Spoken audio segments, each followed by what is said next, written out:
You know what they say about bad days? They're like alien parasites. Just when you think you've got rid of one, another one burrows into your skull and starts making itself at home. Mine started when my smuggling ship, the definitely not stolen, decided to have a very public argument with an asteroid field. Spoiler alert, the asteroids won. So there I was, Jake Martinez, professional pain in the ass and part-time cargo relocator, stumbling through the docking bay of Theta 7 space station with my ship looking like it had been through a blender set to Chunky. Blood was trickling down my forehead from where I'd had an intimate conversation with my control panel, and my left arm felt like it had been used as a chew toy by a particularly enthusiastic space whale. The first thing that hit me about Theta 7 wasn't the artificial gravity or the recycled air that tasted like someone had been farming vegetables in a gym sock. No. It was the smell.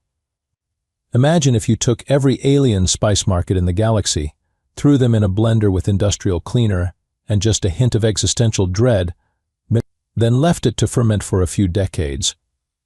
That's what I was breathing. Perfect, I muttered, wiping blood from my eyes. Just the kind of welcoming committee I was hoping for. The docking bay was crawling with more species than a xenobiology textbook. There were the usual suspects, Krellians with their tentacle beards, morphoids that looked like someone had crossbred a praying mantis with a tax attorney, and a few Galactic Union peacekeepers who were about as peaceful as a chainsaw in a pottery shop. I needed a drink. Badly. The kind of drink that makes you forget you just lost a cargo worth more than most planets' GDP to a bunch of floating rocks with attitude problems. The Nebula's Edge Cantina was exactly the kind of establishment where questions weren't asked and answers weren't given. The neon sign flickered between 3 different languages, none of which were encouraging. Inside, the lighting was dim enough to hide facial expressions, but bright enough to see the weapons everyone was definitely not supposed to be carrying. I slumped against the bar, leaving a small trail of human blood on the polished surface. The bartender was, well, let's just say if aliens had a modeling agency, she'd be their poster child. Tall, elegant, with skin that shifted between blue and silver depending on the light, and eyes that looked like they'd seen the birth and death of stars. Her name tag read Nira in Galactic Standard. "Rough day?" she asked, her voice carrying an accent I couldn't place. Somewhere between wind chimes and a plasma rifle charging up. "Oh, you know," I said, gesturing vaguely at my general state of disaster. "Just another Tuesday in paradise. Hit me with your strongest stuff. And I mean strongest. If it doesn't dissolve at least 3 layers of my stomach lining, I'm not interested." She smiled, and I swear the temperature in the room dropped a few degrees. Not in a bad way, more like when you open a window on a perfect spring day. "I have just the thing," she said, reaching for a bottle that seemed to glow from within. How special. Very unique. The liquid she poured was the color of violets after a thunderstorm, swirling with its own internal light. It looked expensive, dangerous, and exactly like the kind of thing I shouldn't drink on an empty stomach while bleeding from a head wound. "Perfect," I said, raising the glass. "Here's to bad decisions and worse consequences." I knocked it back in one gulp. It tasted like liquid starlight mixed with the concept of regret, with just a hint of something I couldn't identify. Something that made my entire nervous system sit up and take notice. That's when Nira screamed. "That's my blood, human." I blinked. "Come again?" "My blood. You just drank my blood." She was pointing at me like I'd just announced my intention to marry her grandmother and sell her pets to a traveling circus. I looked at the empty glass, then at her, then back at the glass. "Well," I said slowly, "that explains the aftertaste." "You know that moment when you realize you've made a mistake? Not a little mistake, like wearing mismatched socks or accidentally insulting a warlord's mother. No, I'm talking about the kind of mistake that makes you question every life choice that led you to this exact moment of cosmic stupidity." This was one of those moments. The violet liquid, Nira's blood, was doing something very weird to my insides. It started as a warm tingle, like drinking hot chocolate spiked with electricity. Then it spread, racing through my bloodstream like it was late for a very important meeting with my brain. "Okay," I said, trying to sound calmer than I felt. "Before we panic, let's just clarify something. When you say your blood, do you mean that metaphorically? Like this is your family recipe passed down through generations? Because if so, I have some notes about the presentation." "No, human." Nira's voice cracked like a whip. "That is literally my blood. Zephyrian blood. Do you have any idea what you've just done?" The cantina had gone dead silent. Every alien in the place was staring at us like we'd just announced the heat death of the universe. Even the background music had stopped, which was probably for the best because it sounded like someone torturing a space accordion. "I'm going to go with something stupid," I said, but my voice sounded weird in my own ears. Everything sounded weird. I could hear conversations 3 tables over, whispered in languages I'd never learned but somehow understood. The Krellian in the corner was complaining about his ex-wife's tentacle maintenance routine. The morphoid near the door was having an existential crisis about whether his exoskeleton made him look fat. "This is impossible," I muttered, pressing my palms against my temples. "I don't speak Krellian. I don't speak anything except human and bad human." "You do now," Nira said, her voice a mixture of awe and terror. "Zephyrian blood creates psychic bonds with other species. It's why my people were hunted to near extinction. Our blood is the key to." "The key to what?" I interrupted, but I was already getting flashes of images that weren't mine. Ancient cities that reached toward purple skies. Beings of light dancing between stars. Technology that looked like it had been grown rather than built. "The key to the old archives," Nira whispered. "The genetic locks on ancient technology. No one has successfully bonded with Zephyrian blood in over 3 centuries. Most species die from the attempt." "Well, that's just great," I said, watching as my hand started to glow with a faint violet light. "I always wanted to be special, though I was thinking more along the lines of gets discounts at alien restaurants and less becomes living archaeological key." That's when the cantina door exploded inward. Captain Vex of Station Security strode in like he owned the place, which, technically, he probably did. Vex was one of those aliens who looked like someone had taken a rhinoceros, given it opposable thumbs, and then sent it to military school.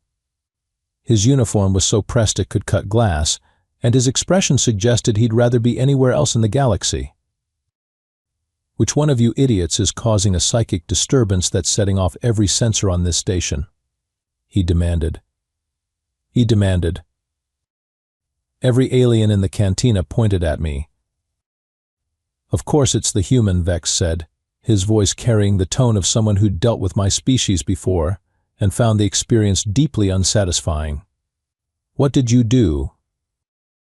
"I had a drink," I said, holding up the empty glass. "Apparently it was the wrong kind of drink." "He consumed Zephyrian blood," Nira said, "and I swear the temperature in the room dropped another 10 degrees. He's bonded with me." Vex's 4 eyes widened. "That's impossible. Zephyrians have been extinct for—" "I'm right here," Nira interrupted. "And I'm starting to see why that might be a problem," I added, as another wave of alien memories crashed through my consciousness.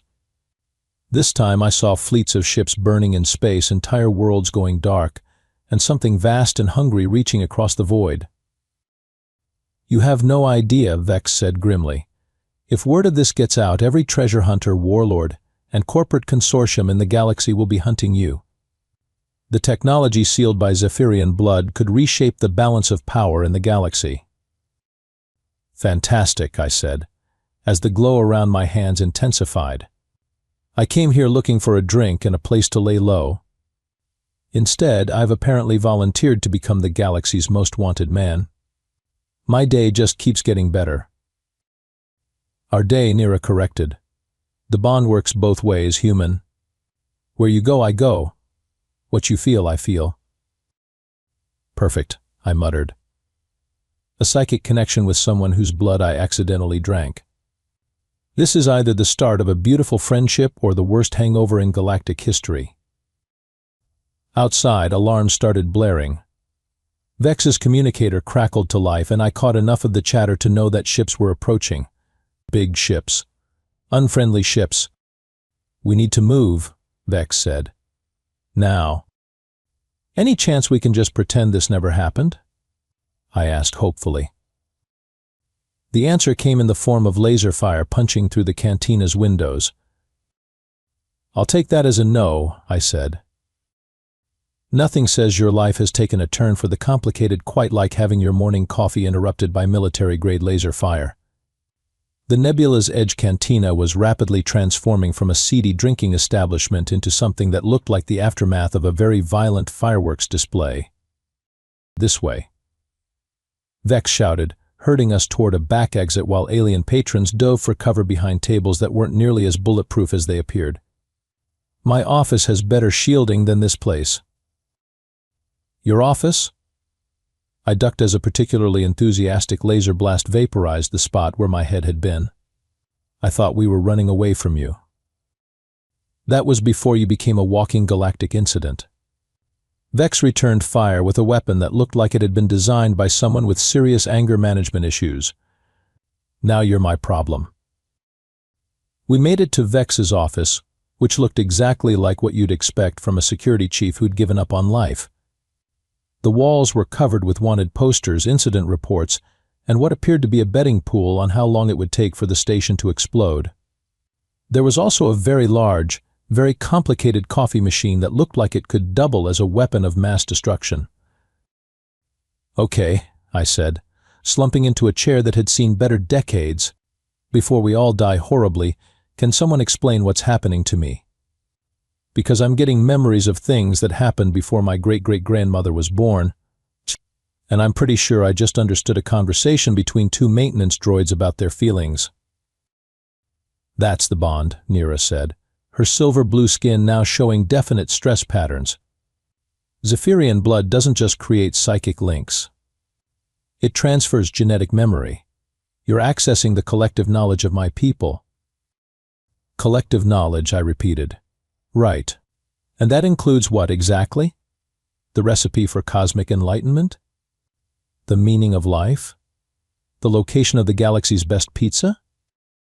"The location of the Nexus," she said quietly. That shut me up. Even I knew about the Nexus. It was legend, myth, the kind of thing drunk spacers talked about in cantinas across the galaxy. An ancient weapon / computer / something that could supposedly control or destroy entire star systems, the kind of technology that made governments nervous and warlords drool. "You're kidding," I said. "I wish I was," Nira replied. "The Nexus was built by the progenitors. My people were chosen as its guardians because our blood contains the genetic keys to activate it.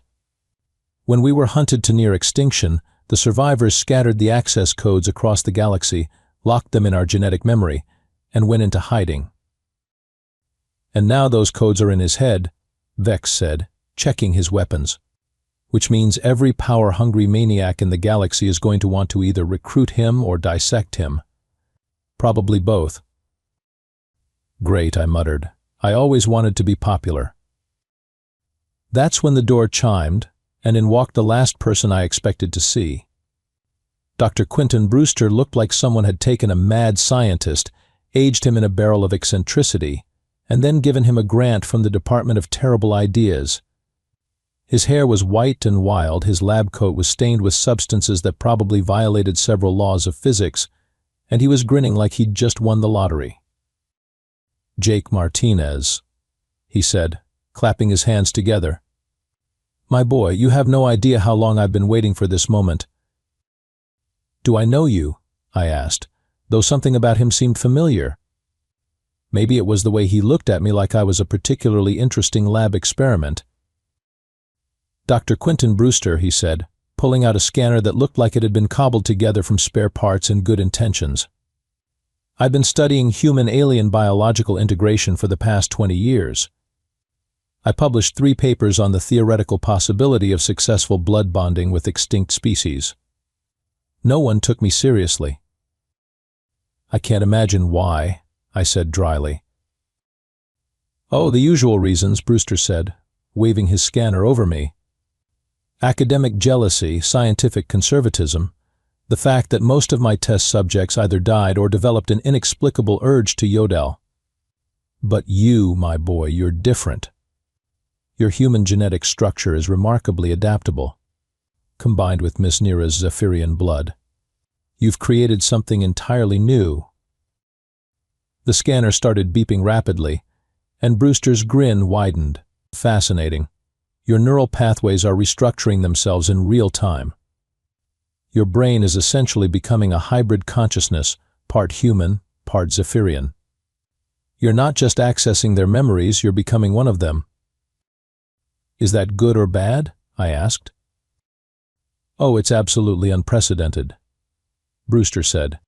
You're the first successful human-Zephyrian hybrid in recorded history. The implications are staggering. What he means, Nira said, is that you're becoming something that shouldn't exist. Something that can access technology that's been locked away for millennia. And something that certain people will kill to possess, Vex added grimly. As if on cue, his communicator crackled to life. Captain Vex, this is command. We have multiple unidentified vessels approaching the station. They're not responding to hails. How many? Vex asked. 17 and counting. Sir, they're flying Tokay battle flags. Vex went very still. Commander Tokay, of course. The one warlord in the galaxy crazy enough to think he can control ancient progenitor technology. Let me guess, I said. He's not the reasonable sit-down-and-talk-it-out type? Tokay once glassed an entire moon because he didn't like the way it looked at him, Vex said. Reasonable isn't in his vocabulary. Well, I said, standing up as another wave of alien memories crashed through my consciousness, this should be fun. Any chance this station has escape pods? Several, Vex said. But they won't help. Thokai's fleet will track us wherever we go. Then we need to get to the Nexus before he does, Nira said. It's the only way to stop him. And where exactly is this Nexus? I asked. The answer came not from Nira, but from the alien memories now swimming around in my head. Images of a dead world orbiting a dying star. Coordinates that burned themselves into my consciousness like a brand. I know where it is, I said quietly. God help me, I actually know where it is. You know what they don't tell you about suddenly having access to the collective memories of an extinct alien species? It's like having 17 different people trying to use your brain as a conference room while you're attempting to perform surgery. Very distracting, and not recommended for anyone with existing mental health issues. The Nexus is on Keth Moran, I said. The words coming out of my mouth before my conscious mind had even processed them. Third planet in the Azurian system. The star's dying, has maybe 1,000 years left. The planet's been uninhabitable for 3 centuries. How do you know that? Vex asked, though his expression suggested he already knew the answer. I don't, I said. They do. I tapped my temple. My new roommates are very talkative, and they really don't want Commander Tokay getting his hands on their greatest weapon. Our greatest weapon, Nira corrected, and I felt a strange flutter in my chest that definitely wasn't my own emotion. Right, I said. Our greatest weapon. Still getting used to the whole psychic bond thing. The station shuddered as something large and unfriendly docked with the outer ring. Vex's communicator exploded with chatter about boarding parties and security breaches. None of it sounded good. We need to move, Vex said, checking his weapons. I've got a fast ship in Bay 7. It's not much to look at, but it's got good engines and better shielding. And I've got a few modifications that might help, Brewster added, producing a device that looked like a cross between a medical scanner and a very angry toaster. I've been working on amplification technology for psychic abilities. Purely theoretical, of course. Of course, I said. Because nothing says good idea like untested alien technology being used on the galaxy's only human Zephyrian hybrid. The alternative is letting Thok turn you into a very expensive doorstop, Vex pointed out. Fair point, I conceded. We made it about halfway to the docking bay before the universe decided to remind us that it has a sense of humor, and that sense of humor is distinctly malicious. The corridor ahead of us filled with smoke, and through it came shapes that looked like they'd been designed by someone who thought traditional armor was insufficiently intimidating. Thok's boarding party was equipped with weapons that could probably punch holes in small moons, and they moved with the kind of precision that suggested they'd done this before. Surrender the human, their leader announced, his voice artificially amplified to achieve maximum intimidation. Commander Thok wishes to speak with him. That's very flattering, I called back, but I'm not really in the mood for a conversation right now. Rain check? The answer came in the form of laser fire that turned the corridor into a light show nobody wanted to attend. This way. Vex shouted, leading us down a side passage that looked like it had been designed by someone with a severe case of claustrophobia. Service tunnels. They'll have trouble following us in here. They'll also have trouble not shooting us if we get trapped, I pointed out, but followed anyway. Behind us, I could hear the distinct sound of heavy armor trying to navigate spaces designed for maintenance bots. That's when the weird thing happened. And by weird, I mean weird even by the standards of a day that had already included drinking alien blood and gaining cosmic consciousness. As we ran, I started to feel things. Not emotions, exactly, but the presence of technology around us. The station's computer systems, the environmental controls, the security sensors. It was like suddenly being able to see in a new color, or hear frequencies that had always been there but invisible. Nira, I said, are you doing something to me? Not doing, she said, breathing hard as we ran. Becoming. The bond is stabilizing. You're gaining access to more of our abilities. What kind of abilities? Interface capabilities, she said. Zephyrians were designed to communicate directly with progenitor technology. It's why we were chosen as guardians. Designed by whom? The progenitors themselves. We were their children, I suppose, created to serve as living keys to their greatest works. I absorbed this information while simultaneously discovering that I could feel the station's security grid like a phantom limb. With a thought, and I'm still not sure if it was my thought or one of the alien memories, I triggered a lockdown in the section behind us. Did you just Vex started? I think so, I said, staring at my hands. The violet glow was stronger now, pulsing in rhythm with my heartbeat. This is either really cool or really terrifying. Both, Nira said. Definitely both. We reached the docking bay to find it in chaos. Thok's ships were docking at multiple points around the station, and security forces were fighting running battles throughout the corridors. Vex's ship was exactly where he'd said it would be, and it looked like it had been designed by someone who prioritized function over form and had a very generous definition of function. She's not pretty, Vex said, slapping the hull affectionately, but she's fast and she's tough. What's her name? I asked. The reasonable doubt, Vex said, seemed appropriate for my line of work. I like it, I said, then paused as another wave of alien knowledge crashed through my consciousness. This time it was star charts, navigation routes, and the location of hidden refueling stations scattered across the galaxy.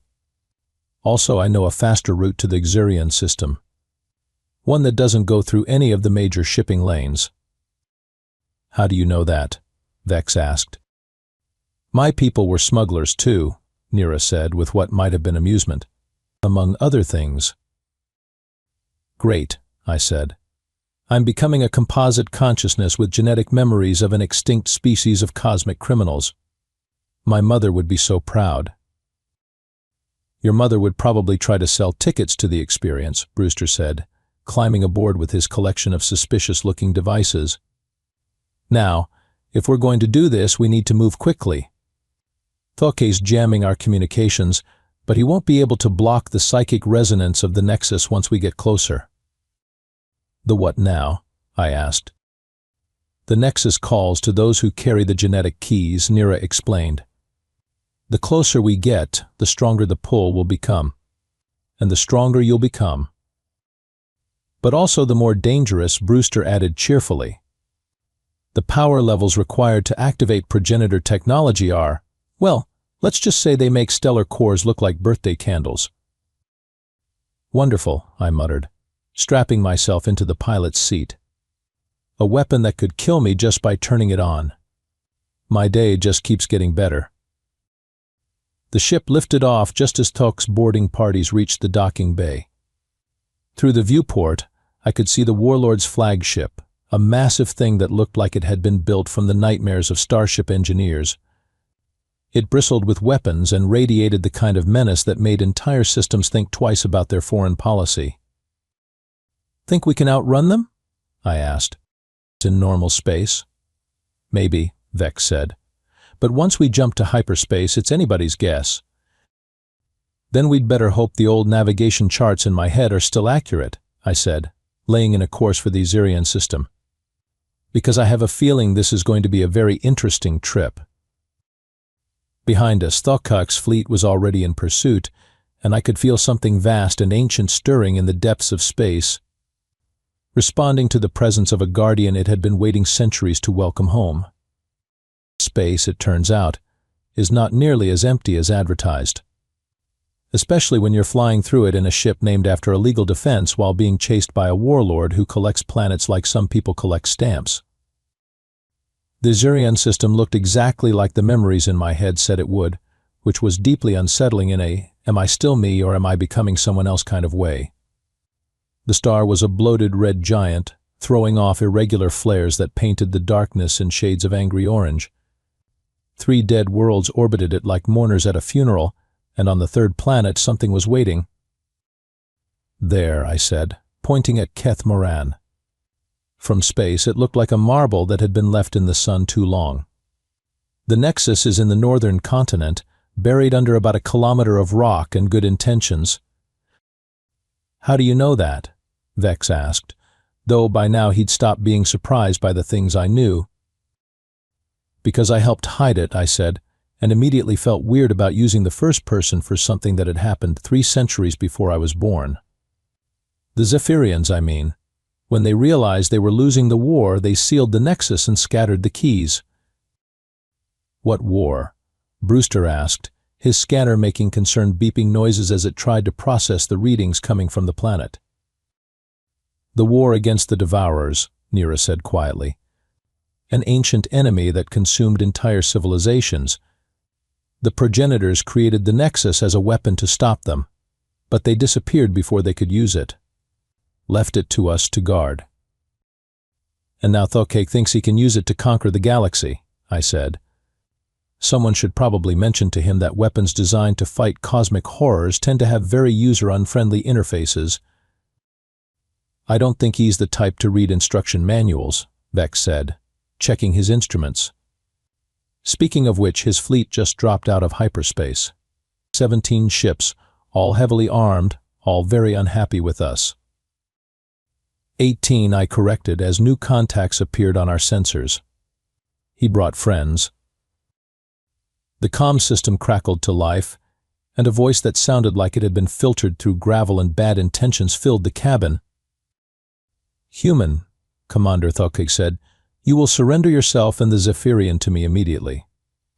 I offer you a choice, serve me willingly, and I will allow you to live. Refuse, and I will take what I need from your corpse. That's very generous, I said, opening a channel. But I'm going to have to go with option 3, go jump in a black hole, you oversized tin can. I was hoping you'd say that, Thokak replied. I do so enjoy a challenge. The first barrage or fire lit up space around us like the galaxy's most violent fireworks display. Vex threw the ship into a series of evasive maneuvers that would have made a gymnastics instructor weep with joy, while I tried to figure out how to use my new cosmic awareness to do something useful. "Anytime you want to demonstrate those interface capabilities," Vex said through gritted teeth, "would be great." "I'm working on it," I said, reaching out with senses I didn't fully understand toward the planet below. There was something there, something vast and patient and very, very powerful. "Nira, how do I?" "Stop thinking like a human," she said. "The technology responds to intent, not conscious thought. Feel what you want to happen." "Feel what I want to happen," I repeated. "Right. No pressure." I closed my eyes and let my consciousness drift toward the planet. Through the layers of rock and time, I could sense it, the nexus waiting like a sleeping giant, and it knew I was there. The response was immediate and overwhelming. Knowledge flooded through me, not memories this time, but pure information. Schematics, power requirements, activation sequences, and a very clear warning about what would happen if I got any of it wrong. "Okay," I said, opening my eyes. "Good news and bad news. The good news is I can activate the nexus. The bad news is it's designed to channel the power of an entire star system, and I'm not sure I can control it." "What happens if you can't?" Brewster asked. "Well," I said, "the star goes supernova, taking out everything in a 50 light-year radius. So, no pressure." 50 light-years, Vex said faintly. "That would include about 20 inhabited systems." "Yeah, that's the bad news," I said. "The good news is that if I can control it, I can probably end this fight without anyone getting hurt." "Much." "Day." "Define much," Vex said. "Well, Tokay's fleet will definitely be hurt," I said. "But they'll be hurt in a very precise, surgical way that leaves their life support systems intact. Probably." Another barrage of laser fire reminded us that we were still in the middle of a space battle. The reasonable doubt's shields were holding, but they wouldn't last forever. "Your choice," Tok's voice came over the comm. "Surrender now, or watch your ship become a very expensive debris field." "You know what?" I said, reaching out toward the planet with my enhanced consciousness. "I've had a really long day. I've been shot at, chased across the galaxy, and I've had my brain colonized by the genetic memories of an extinct species. I'm tired, I'm cranky, and I'm really not in the mood for threats." The connection with the nexus snapped into place like a circuit closing. Power flooded through me, more energy than I'd ever imagined possible. I could feel the planet's core, the star's nuclear fires, the gravitational forces that held the system together. It was like being connected to the fundamental forces of the universe. "Jake," Nira said, her voice full of concern. "Your eyes are glowing." "Are they?" I said, and my voice sounded strange, harmonized with frequencies that human throats weren't designed to produce. "That's probably not good." "Jake, you need to focus," Brewster said, his scanner now making alarm noises. "The energy readings are off the charts. If you lose control—" "I won't," I said, though I wasn't entirely sure I believed it. "I can do this. I can control it." Through the nexus, I reached out toward Tokay's fleet. The ships were sophisticated, their weapons powerful, but they were still just technology. And technology, it turned out, was something I could talk to. "This is your final warning," Tokay said over the comm. "Surrender or face the consequences." "Consequences," I said, and the word carried the weight of stellar fire. "You want to talk about consequences? Let me show you what happens when you threaten a guardian of the Nexus." I didn't destroy his ships. That would have been crude, inelegant, and probably would have resulted in a lot of unnecessary death. Instead, I simply convinced them to leave. Their weapons powered down, their engines shut off, and their navigation systems began plotting courses back to wherever they'd come from. "What did you do?" Vex asked in amazement. "I asked them nicely to go away," I said. though it took considerable effort to speak in normal human frequencies. Also, I may have convinced their life support systems that they'd be much happier if they stopped working unless their ships were at least 100 light-years away from here. That's actually quite reasonable, Brewster said, sounding impressed. I thought so, I said, watching as Tok's fleet began an orderly retreat. Though I'm not sure Tok'tok sees it that way. The warlord's voice came over the comm one last time, filled with rage and disbelief. This isn't over, human. I will find you. I will. Bill. No, I said, and the word carried the authority of ancient stars. You won't. You'll go home, you'll think about your life choices, and you'll find a new hobby. Maybe stamp collecting. I hear that's very relaxing. The comm went silent, and Tok''s flagship accelerated away from the system at a speed that suggested its commander was highly motivated to be somewhere else. That was, Vex said. Anticlimactic? I suggested. I was going to say impressive, Vex said, but also slightly terrifying. Yeah, I said, feeling the connection to the Nexus fade as the immediate threat passed. I get that a lot.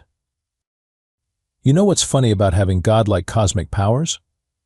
The paperwork is terrible. 3 hours after convincing Commander Thoke to take up stamp collecting, I was sitting in Captain Vex's office, filling out forms that would theoretically explain why a human smuggler had just gained access to technology that could reshape the galaxy. The forms were in 17 different languages, none of which made any sense. Question 47 I read aloud. Do you now or have you ever been a member of an organization dedicated to the overthrow of galactic stability? I'm going to say not intentionally. I'd go with no. Vex suggested. It's simpler. But less accurate, I pointed out. I mean, I did just threaten to blow up a star system. That seems like it might count. You threatened to blow up a star system to prevent a warlord from conquering the galaxy, Brewster corrected. That's practically public service. Tell that to the insurance companies, I muttered. The truth was, I felt different. Not just the obvious things like being able to sense electronic systems from across the room or occasionally understanding languages I'd never learned. It was deeper than that. I was connected to something vast and ancient, like being plugged into the universe's electrical grid. And frankly, the universe had some seriously questionable wiring. Jake, Nira said, and her voice carried a warmth that I felt in my chest. Are you listening to me? Sorry, I said, looking up from the forms. I was having a moment with the cosmic consciousness. What were you saying? I was saying that we need to talk about the bond, she said. It's permanent, you know. What happened to us? It's never been done before. We're connected now, mentally, emotionally, probably in ways we don't even understand yet. Great, I said. I always wanted a roommate who could read my thoughts. This won't be awkward at all. I can't read your thoughts, Nira said, though her expression suggested she might be able to sense my emotional state. But it's more like sharing the same radio frequency.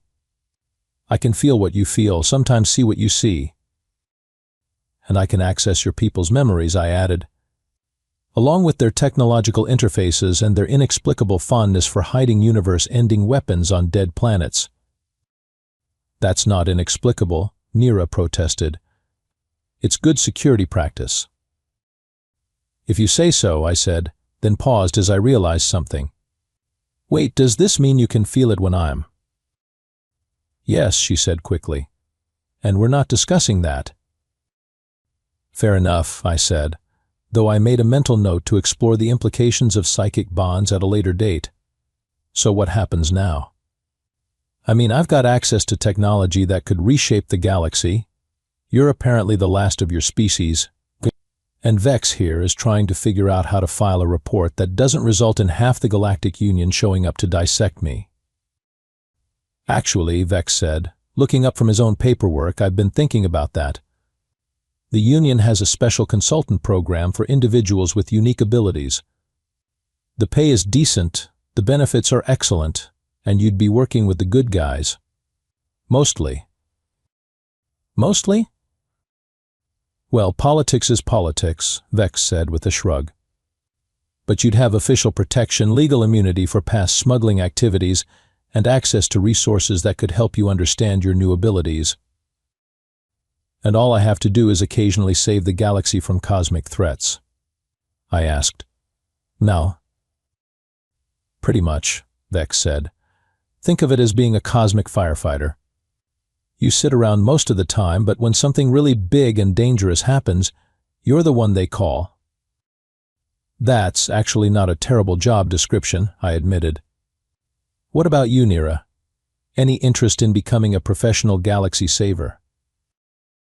Someone needs to keep you from accidentally destroying star systems, she said with what might have been affection.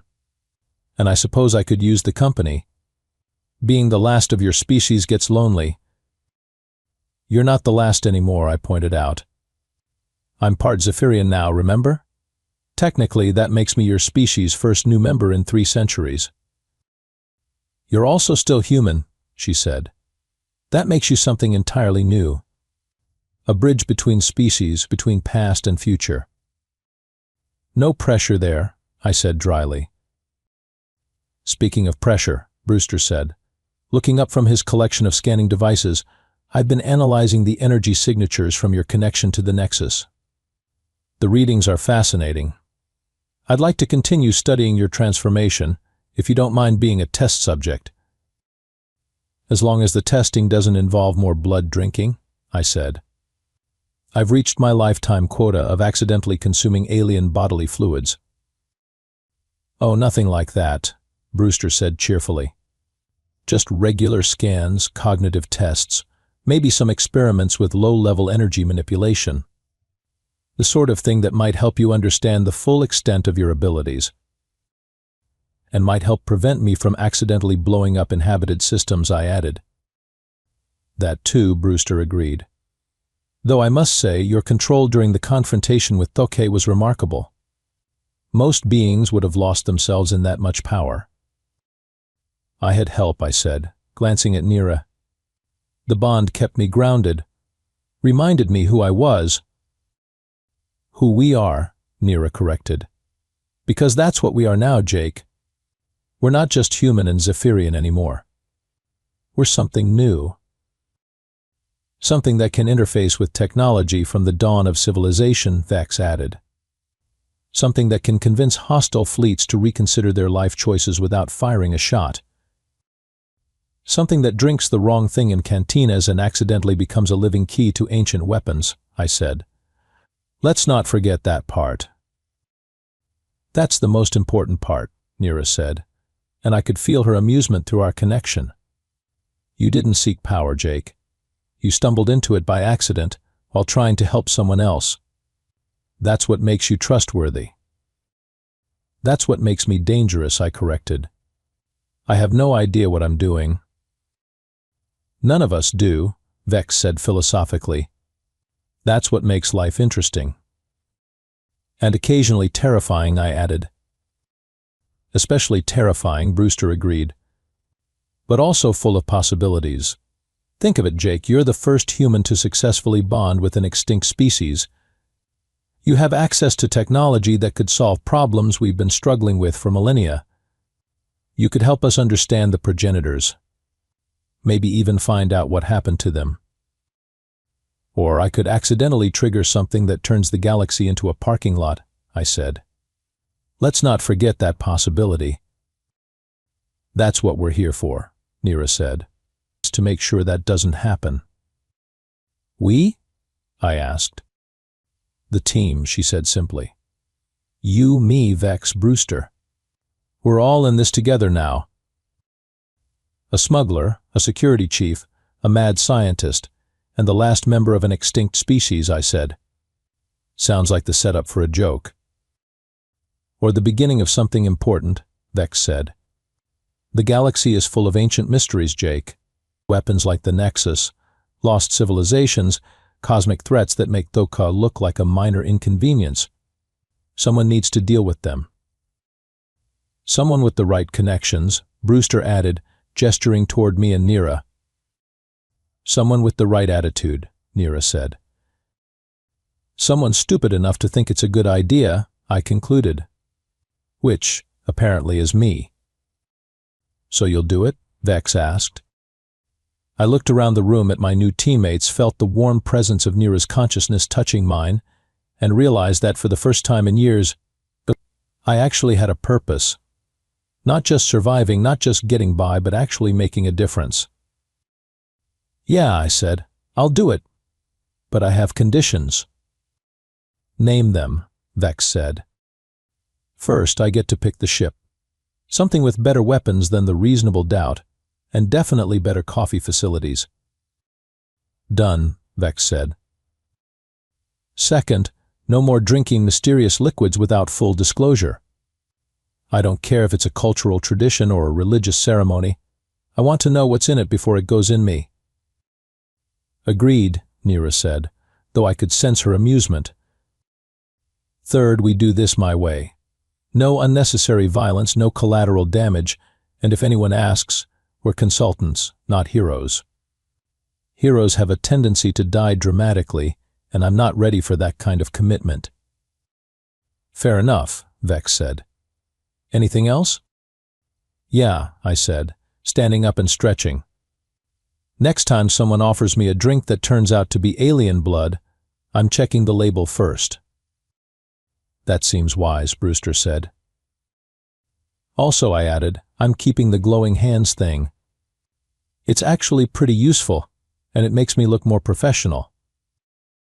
You look like a walking nightlight, Nira observed. A very professional walking nightlight, I corrected. There's a difference. If you say so, she said, and I could feel her warmth through our connection. I do say so, I said. And now, if we're all done with the paperwork, I think it's time we found ourselves a proper ship and started figuring out how to save the galaxy without breaking it. Where do we start? Vex asked. With the obvious question, I said. What else is out there? How many other ancient weapons are floating around the galaxy, waiting for someone to accidentally activate them? According to the genetic memories you now have access to, Nira said, quite a few. Of course there are, I said. Because my life wasn't complicated enough already. Look on the bright side, Brewster said.